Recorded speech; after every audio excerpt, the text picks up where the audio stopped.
Баршаңызға қайырлы күн достар. Бүгін сіздерге өте керемет нежность деп аталатын салаттың рецептімен бөлісемін. Міндетті түрде жасап көріңіздер. Дәмі сондай керемет, жұмсақ болып шығады. Үйдегі бар заттан жасаймыз. Дәмі аузыңызда ериді. Сіздерге ұнайды деген сенімдемін.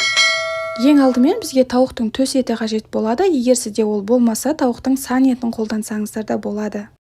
Дәл осы видеодағыдай кішкене 4 бұрышты етіп майдалап турап алатын боламыз. Мен қазір 2 тарелкаға жасаймын және осылай екіге теңдей бөліп, төменгі бөлігіне осы тауықтың сан етін салатын боламыз.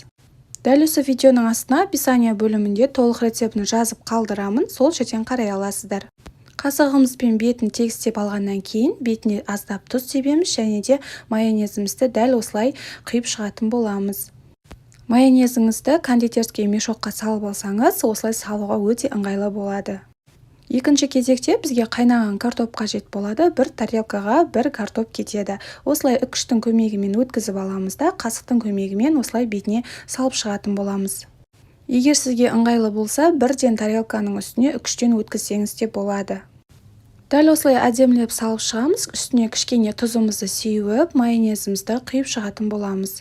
Картопты салғаннан кейін үстіне ешқандай да қасықпен баспаймыз. Осылай үлпілдеп, әдемі болып көтеріліп тұруы қажет.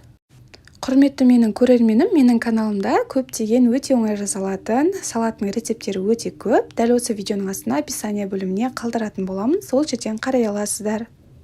Дәл осылай екінші тарелкамызды да салып шығатын боламыз. Үшінші кезекте бізге қайнаған жұмыртқа қажет болады. Яғни дәл осы картопты өткізген жерден дәл осы жұмыртқаны да өткізіп аламыз. Мен бірден 2 жұмыртқаны өткіздім. Қасығымыздың көмегімен 2 жұмыртқаны 2 тарелкаға теңдей етіп салатын боламыз. Айтқанымдай, жұмыртқаның үстін қасықпен ешқандай да баспайсыздар. Осылай әдемілеп салып аламыз. Жиектерін ғана дұрыстайсыздар.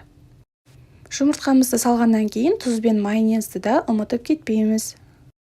Міндетті түрде жасап көріңіздер, өте оңай салат.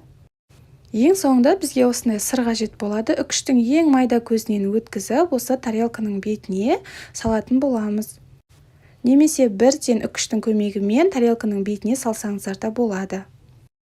Мінеке біздің нежность деп аталатын салатымыз дайын болды. Өзіңіз қалағандай әсемдеп жіберсеңіз болады. Сіздермен болған Гүлсая, сіздерге ұнады деген сенімдемін. Егер де менің видеом ұнаса, менің каналыма тіркеліп, қоңырауша белгісін басып қоюды ұмытпаңыз.